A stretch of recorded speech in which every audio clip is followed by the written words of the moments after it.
주님께서 여러분과 함께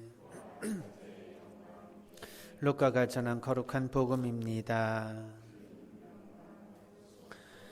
그때 많은 군중이 예수님과 함께 길을 가는데 예수님께서 그들에게 돌아서서 이르셨다. 누구든지 나에게 오면서 자기의 아버지와 어머니, 아내와 자녀, 형제와 자매, 심지어 자기 목숨까지 미워하지 않으면 내 제자가 될 수 없다.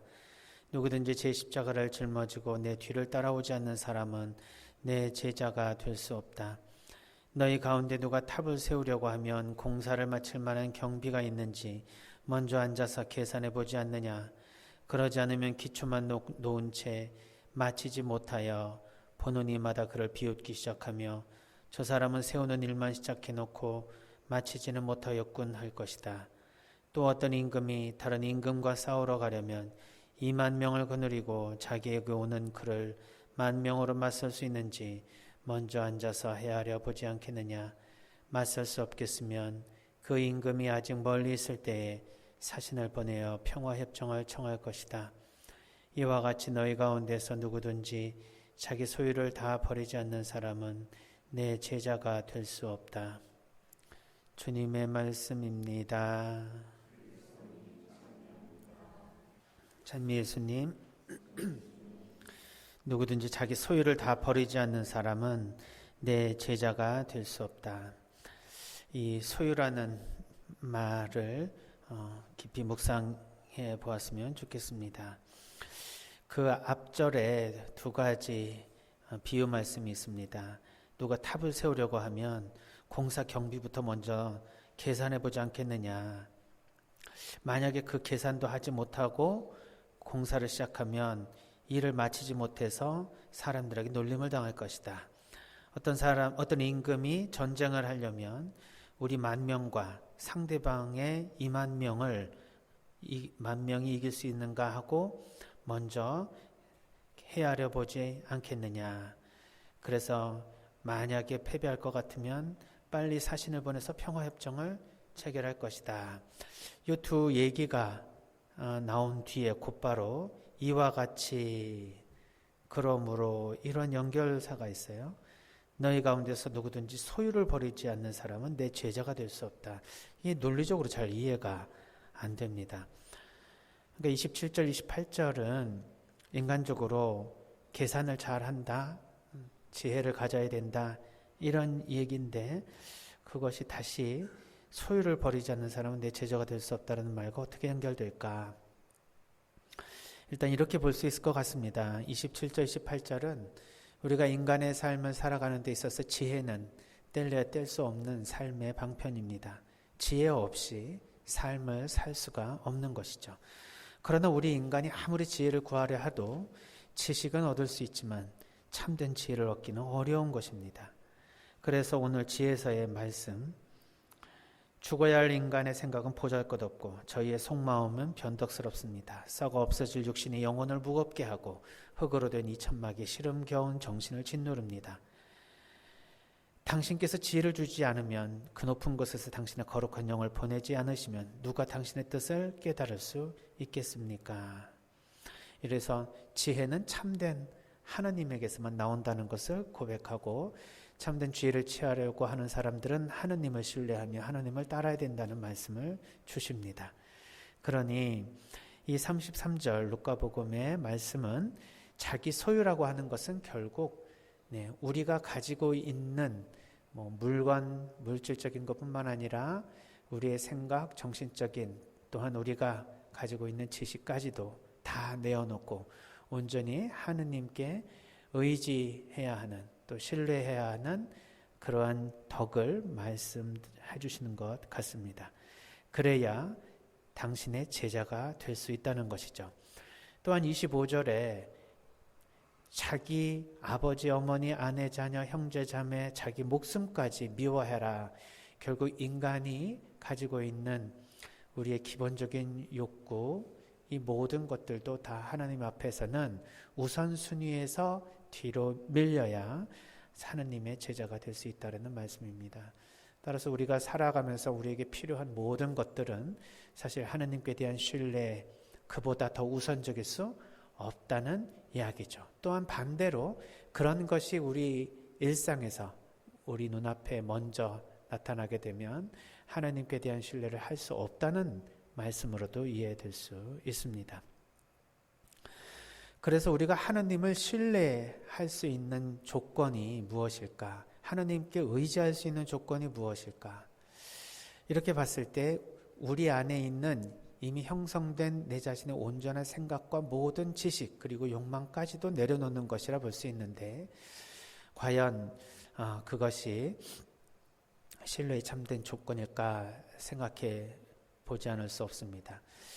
이 심리학자들도 신뢰에 대한 실험을 많이 하고 인간이 과연 신뢰로운 사람들인가, 어떻게 다른 사람을 믿을 수 있는가, 또 우리는 신뢰를 통해서 서로 협력하며 사는 존재인가, 아니면 배신하면서 서로 불신하는 존재인가.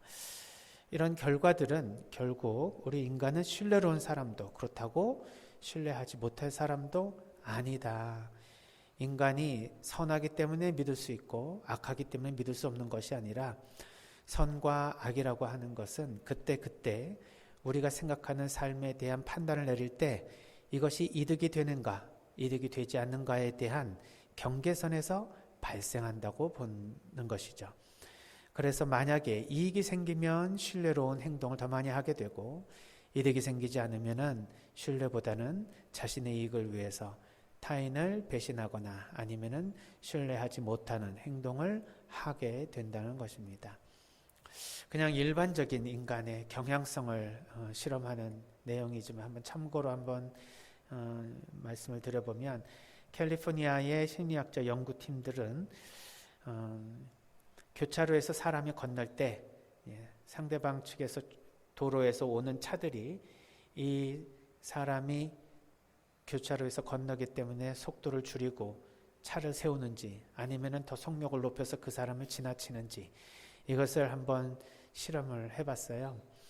그랬더니 이제 서민들이 몰고 다니는 경차를 타고 다니는 사람과 부자가 아니고서는 살 수 없는 그러한 고가의 스포츠카, 이 두 가지 극단적인 그런 차종을 가지고 실험을 해본 결과 서민 차량을 가지고 있는 사람들이 훨씬 더 다른 사람을 배려해서 교통 질서를 지키고 그 앞에 차를 세우고 스포츠카를 몰고 다니는 사람들은 그냥 쌩 하고 더 속도를 높여가지고 지나가는 경향이 많았다라는 것을 밝혀줬습니다.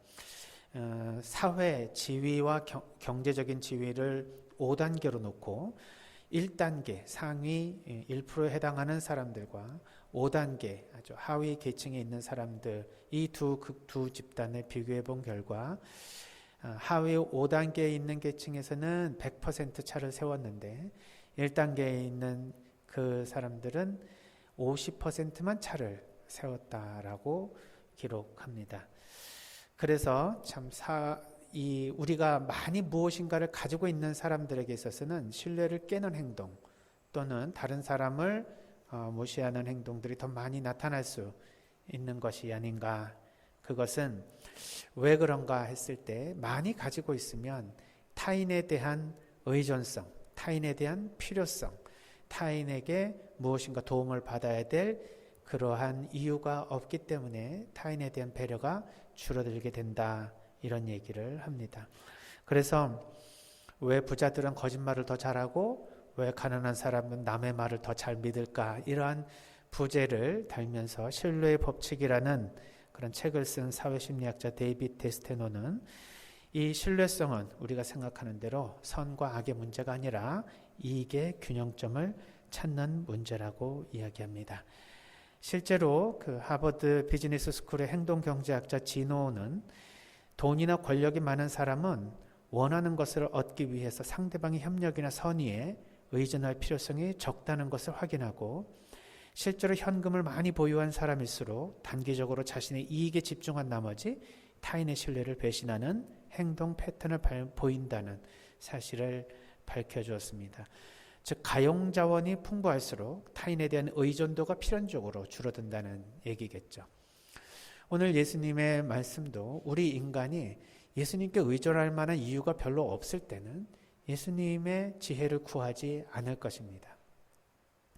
그런데 우리 인간이 가지고 있는 것이 없으면 필연적으로 누군가에게 그 도움을 청할 수밖에 없겠죠. 우리는 이런 말씀을 또한 여행할 때는 아무것도 지니지 마라 라고 하는 말씀으로도 연결해 볼 수가 있습니다. 아무것도 지니고 있지 않을 때 우리는 온전히 하나님께 의탁하며 여행을 해야 할 것입니다. 자신이 필요한 것을 다 가지고 다니면 뭔가 다른 사람에 대한 의존성이 떨어지게 되는 것이죠. 우리가 하나님에 대한 그런 필요성, 또 하나님을 신뢰해야 될 그러한 마음이 점점 줄어드는 것은 우리가 우리 스스로 무엇인가 해결할 수 있는 것이 많이 있을 때 그러한 현상이 발생할 것입니다. 그래서 우리는 이 세상에 살면서 물질적이든 아니면은 정신적이든 아쉬울 것이 없으면 하나님을 찾기가 어려운 것입니다. 그래서 하나님이 안 계신 상태에서도 이 세상을 잘 살아갈 수 있을까?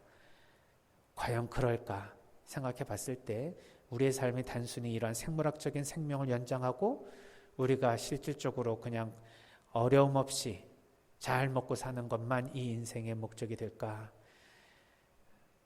그렇게 생각할 때는 정말 부자이며 정말 가진 것이 많아서 남부럽지 않은 사람이 행복해야 될 것이잖아요. 그런데 그렇지 않은 것을 보면 역시 우리는 인간은 영적인 동물이기에 영성적인 행복이 충만되지 않으면 이런 육체적이고 물질적인 사회에서의 행복은 사실은 불편하지 않은 것이지 그 자체가 행복이 아니라는 걸 알 수 있습니다. 따라서 하느님은 아무리 부유하고 우리가 걱정이 없는 삶을 산다 하더라도 우리에게 있어서는 꼭 필요한 분입니다. 그런데 우리가 그것을 잘 깨닫지 못해서 늘 하느님을 멀리하는 삶을 살게 된다. 그래서 하느님을 더 가까이 가기 위해서 가지고 있는 소유를 버리라고 말씀하시는 것 같습니다. 그런데 우리가 스스로 어떻게 버립니까? 가지고 있는 물건 쓸모없는 것도 버리기 힘들지 않습니까? 놔두면 나중에 쓸 텐데 해서 버리기도 어려운 그러한 상황이 많은데 우리가 필요한 우리의 재화와 우리가 소중하게 생각하고 있는 우리의 소중한 물건들을 또는 돈과 명예와 지위들을 어떻게 버릴 수가 있겠습니까?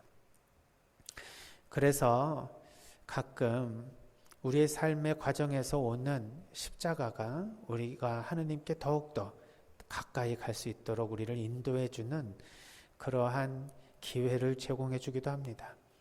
인생에서 크게 낙담했을 때, 갑자기 사업에 실패했거나 건강에 이상 신호가 와서 갑자기 자신의 활동을 중단해야 하거나 큰 시험에 떨어졌거나 사랑하는 사람이 세상을 떠나는 그런 생전의 이별을 체험하거나 경제적으로 크게 망하거나 어려움을 겪을 때 우리는 하나님께 다시 나아갈 수 있는 기회를 가지게 됩니다.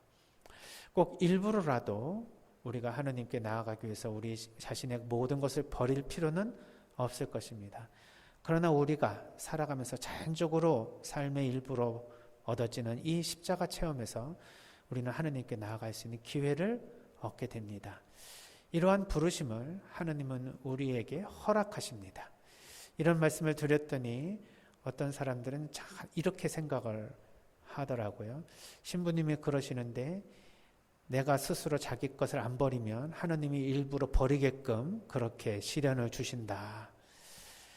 그렇게 생각하면 조금 문제가 있지 않을까요?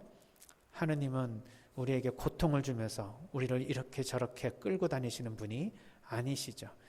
고통이라는 것은 우리의 삶의 일부로서 이미 우리가 태어날 때에 우리가 삶의 과제로 받아들이는 삶의 여정입니다. 그 여정 자체는 누구에게 있어서도 예외는 아니겠지요. 그걸 통해서 우리가 때로는 인간적인 방식으로 살다가도 때로는 하나님께로 나아가는 삶을 살게 됩니다. 그러한 하나님께 돌아갈 수 있는 기회들을 우리 인생에 적어도 3번, 4번 우리는 우리의 삶의 십자가를 지게 됩니다. 그럴 때만이라도 하나님께 메어 달리며 지금까지 삶에 대한 변화와 새로운 삶을 살겠다라고 하는 결심을 하게 되면 우리는 우리의 의지대로 하나님께 나아가지 못하는 그러한 볼품없는 능력의 소유자지만 하나님께서 우리에게 주시는 그러한 시련을 통해서라도 하나님께 그나마 다가갈 수 있는 존재가 될 수 있을 것입니다. 따라서 십자가를 지금 지고 고통 중에 역경 속에 있으신 분들은 이 기회에 오히려 하나님께서 잠깐 나를 가볍게 해주셔서 하나님을 더 믿고 의지할 수 있도록 기회를 허락하시고, 또 이 순간이 바로 그 하나님께 다가가야 될 순간이구나 라는 생각으로 좀 더 하나님께 믿고 의지할 수 있었으면 좋겠습니다. 그러면 하나님께서 우리가 생각지도 못하는 지혜의 은사를 주시어 이 십자가를 통해서 다시 영광의 순간으로 이끌어 주실 것입니다. 수많은 성공한 사람들의 뒷이야기를 들어보면 정말 절망적이고 죽지 못해 살아가는 하루하루를 견뎌낸 그 시련의 역사가 없었던 분이 없습니다. 그럴 때마다 그 시련을 이길 수 있는 힘은 어디에서 나왔을까? 많은 경우 그때야 비로소 인간이 겸손하게 하나님을 찾을 수 있었다는 고백을 하게 됩니다. 우리는 어려움 중에서도 그냥 어려움 속에서만 견디고 있습니까? 아니면 위로의 하나님을 옆에 두고 우리가 찾아가지 못하고 아직도 힘들어하고 있습니까? 좀 더 하나님께 내 자신을 믿고 의탁하며 지혜를 구할 때 우리의 이 고통스러운 순간은 다시 하나님의 자녀로 우리를 이끌어 주시는 하나님의 부르심의 응답이라는 생각으로 삶을 기쁘게 살아갈 수 있을 것입니다. 지금 이 순간 고통 중에 어려움 중인 모든 분들이 하나님의 따뜻한 사랑을 체험할 수 있는 그런 하나님의 말씀으로 위안을 얻으셨으면 좋겠습니다.